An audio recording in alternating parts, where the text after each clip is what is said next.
सबको जय मसीह की। आज जो हम वचन में सीखेंगे वो है परमेश्वर का आदर करना सीखे। बहुत से लोग हैं जो क्या करते हैं, प्रभु के दास हैं, प्रभु की कलीसिया है, लेकिन क्या है, परमेश्वर का आदर नहीं कर रहे। परमेश्वर को क्या है, वो सत्कार मान नहीं दे रहे जो कि देना चाहिए।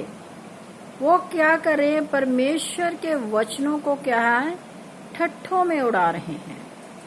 बहुत से क्या परमेश्वर के दास भी ऐसे हैं, कलीसिया भी ऐसी है। तो क्या है, परमेश्वर उन्हें दंड देगा। वचन में हम आपको सुनाएंगे कि जो परमेश्वर के वचन को ठट्ठों में उड़ाते हैं, परमेश्वर ने उनके लिए दंड भी रखा हुआ है। दंड उन पर आएगा ही आएगा, वो बच नहीं सकते किसी भी प्रकार से, क्योंकि वचन में लिखा है कि इंसान क्या हो गया है, विश्वासघाती बन चुका है। वो क्या है, लोभ में फंस चुका है और बहुत सी बुराइयां इंसान में भर गई हैं। वो डींग मार बन चुका है। वो अपनी जीव को छल के कार्य के लिए इस्तेमाल कर रहा है। प्रभु के वचनों में भी वो क्या है, छल पैदा कर रहा है। छल के द्वारा वो क्या कर रहा है, इंसान को धोखा दे रहा है। वचन कुछ कहता है और उसे बनाकर कुछ सुनाया जाता है। तो ये क्या है, दंड होगा आपके ऊपर। परमेश्वर को आप किसी भी प्रकार से धोखा नहीं दे सकते। कुछ लोग अगर मन में ये सोच रहे हैं कि मैं तो परमेश्वर का दास हूँ, मैं तो परमेश्वर का वचन फैला रहा हूँ, मुझे दंड कैसे मिलेगा। मिलेगा, लिखा हुआ है वचन में। अगर कोई भी इंसान परमेश्वर के वचन को बढ़ाएगा या उसमें लिखी हुई बातों को काट डालेगा या उसमें लिखी हुई बातों में अपनी बातें मिक्स कर लेगा, तो वो क्या हो जाएगा, दंड के अधीन आ जाएगा। परमेश्वर उसे दंड देगा ही देगा। आप अपने मन से ये विचार निकाल दीजिए कि मैं परमेश्वर का सेवक हूँ, मैं परमेश्वर का क्या है, विश्वासी जन हूँ, मैं गलतियां भी करता जाऊंगा तो प्रभु मुझे सजा नहीं देगा। ऐसा नहीं है। बेशक प्रभु यीशु मसीह के हम अनुग्रह के अधीन हैं। वहां लिखा हुआ है कि पाप की मजदूरी तो मृत्यु ही है। लिखा है, आपने बहुत बार वचन में पढ़ा होगा कि पाप की मजदूरी तो मृत्यु ही है। अगर आप पाप ही करते जाएंगे तो आपको मृत्यु ही मिलेगी। ये वचन में आप रोमियो की पुस्तक में पढ़ सकते हैं। और वहां ये भी लिखा हुआ है कि जो इंसान पाप करता है उस पर अनुग्रह होता है बहुत ऐसा। आगे भी आप पढ़िए, वहां लिखा कदापिक नहीं कि आप पाप पर पाप करते जाओ, कदापिक नहीं, कभी भी नहीं। ये मन में मत सोचो कि वचन में लिख दिया है कि अब तुम पर दंड की आज्ञा नहीं होगी, तुम अनुग्रह के अधीन आ गए हो। प्रभु यीशु मसीह ने तुम पर अनुग्रह कर दिया है। प्रभु यीशु मसीह ने हम पर अनुग्रह किया है, लेकिन प्रभु यीशु मसीह ने ये भी तो कहा है कि तुम पाप को छोड़ दो। कहाँ लिखा हुआ है, प्रभु ने अपने वचन के द्वारा कहाँ कहा कि तुम पाप भी करते जाओ और मैं तुम्हें दंड भी नहीं दूंगा। क्या दुनियावी माता पिता अपने बच्चों को दंड नहीं देते? देते हैं वो भी।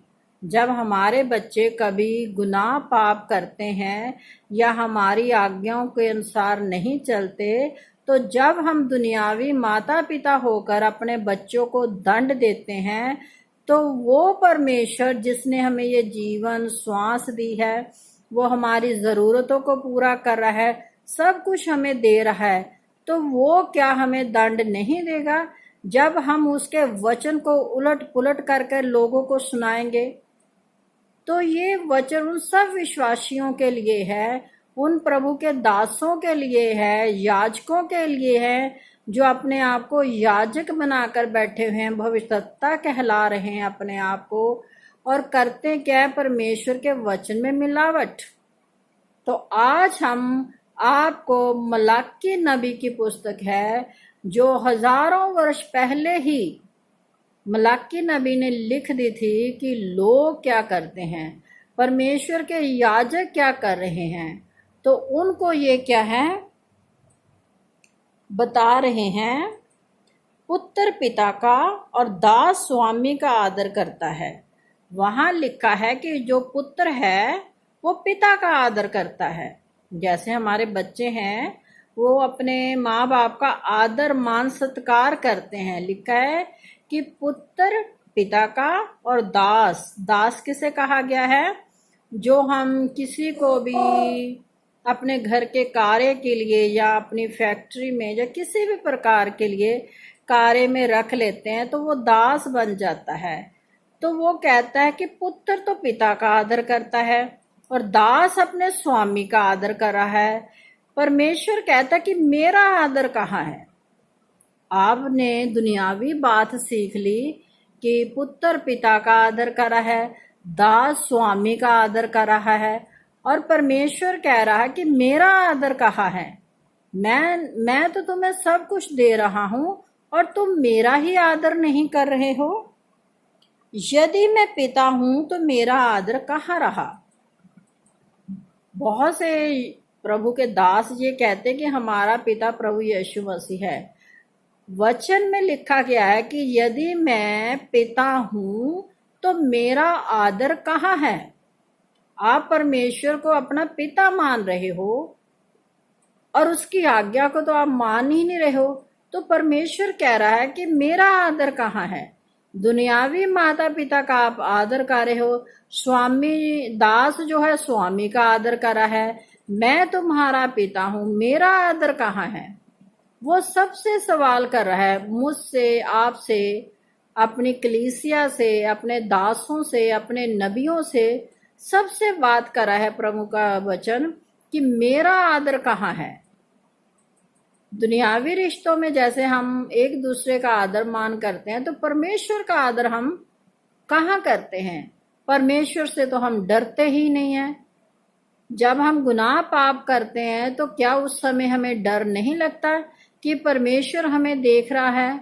वचन में लिखा है कि उसकी आंखें तो हमें हर समय देखती रहती है, उसके कान हमें सुनते रहते हैं।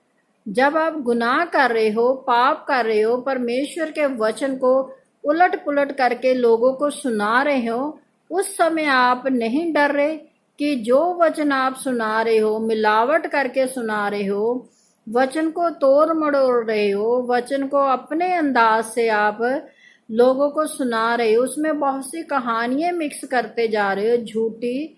तो क्या उस समय परमेश्वर आपको नहीं देख रहा? देखता है परमेश्वर।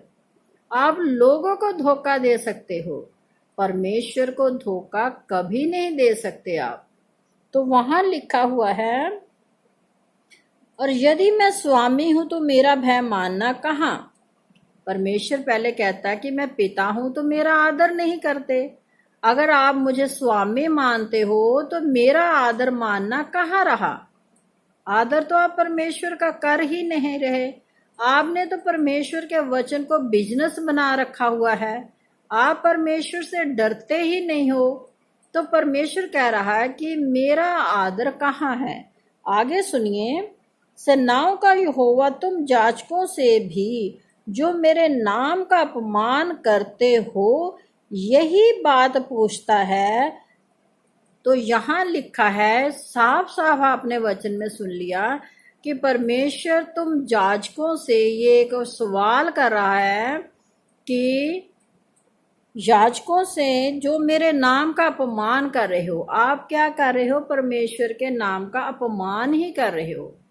जब आप लोगों को वचन गलत सुना रहे हो तो आप क्या कर रहे हो? परमेश्वर के अपमान ही कर रहे हो। क्या उस समय आपको डर नहीं लगता कि मैं परमेश्वर का वचन कैसे सुना रहा लोगों को? क्योंकि जो शिक्षा आप दोगे लोगों को, लोग तो वही शिक्षा को अपनाएंगे और आप गलत शिक्षा को दे रहे हो। आप सच्चाई बयान क्यों नहीं कर रहे? आप दुनियावी बातों को उसमें मिक्स कर रहे हो। तो वहां लिखा हुआ है, फिर वह क्या है, उलट जवाब परमेश्वर को देते हैं। गुनाह भी कर रहे हैं और पलट कर परमेश्वर को जवाब भी दे रहे हैं। क्या कहते हैं? हमने किस बात से तेरे नाम का अपमान किया? इंसान इतना हठी है, इतना धोखेबाज है, फिर भी वो क्या कर रहा है? परमेश्वर को उलट कर जवाब दे रहा है कि हमने किस बात में तेरा अपमान किया। अपमान करने हैं वो वचन का, वचन को उलट पुलट करके सुना रहे हैं और फिर भी क्वेश्चन कर रहे हैं कि हमने किस बात से तेरा अपमान किया, कैसे हमने तेरा अपमान कर दिया। वो अपने आप को क्या है, सच्चा साबित कर रहे हैं और परमेश्वर को झूठा यहाँ बता रहे हैं। तो ये सबसे बड़ा गुनाह हो गया कि जो लोग परमेश्वर को झूठा ठहरा रहे हैं, उसके वचन को झूठा ठहरा रहे हैं। इंसान अपने आप को सच्चा ठहरा रहा है कि मैं सच्चा हूँ। परमेश्वर से वाद विवाद कर रहा है कि मैंने किस बात में तेरा अपमान किया। ऐसे ही बहुत से लोग हैं। आप कहीं भी जाइए, बहुत से परमेश्वर के दास हैं जो बड़ी बड़ी सभाएं लगाते हैं, वो अपमान कर रहे हैं परमेश्वर का। कैसे कर रहे हैं? वचन में भी लिखा है, तुम्हारे नाम के कारण अन्य जातियों में मेरे नाम का अपमान किया जाता है। तो आपने जब वचन उनको गलत सुना दिया तो आपने परमेश्वर का अपमान ही किया है। वो लोग तो परमेश्वर के वचन को नहीं जानते। आप इसी बात का फायदा उठा रहे हो कि ये तो लोग ऐसे ही आगे हैं, मैं अपने मन से कुछ भी इनको सुना दूंगा तो इनको अपने पीछे लगा लूंगा। तो क्या होगा?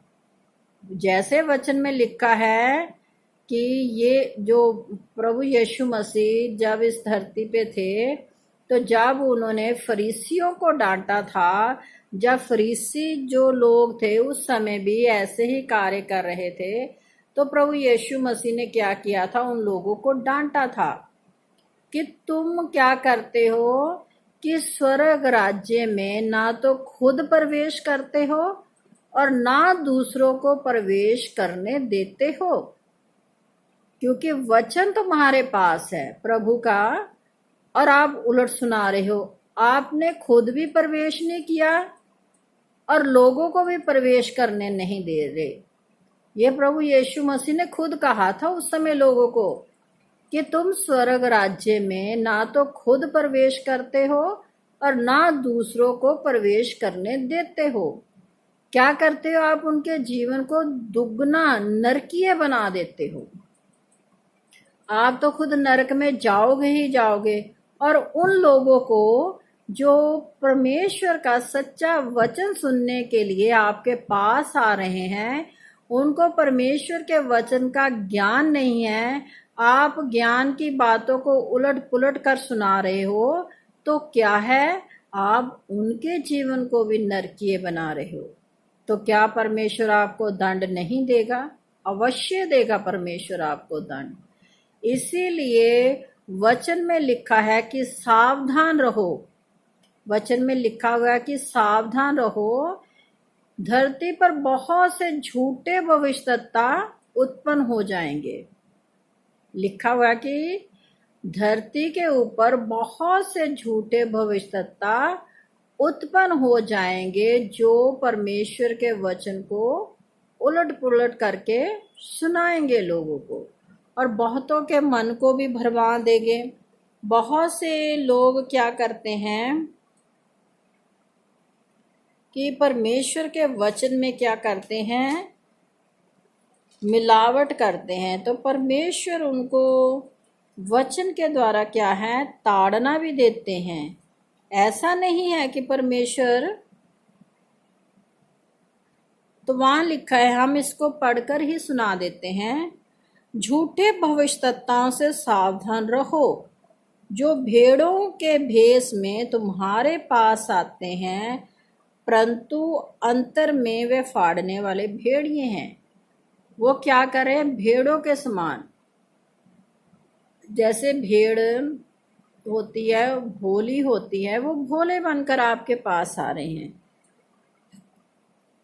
असल में क्या है? वो फाड़ने वाले भेड़िए हैं। तुम उनके फलों से उन्हें पहचान लोगे।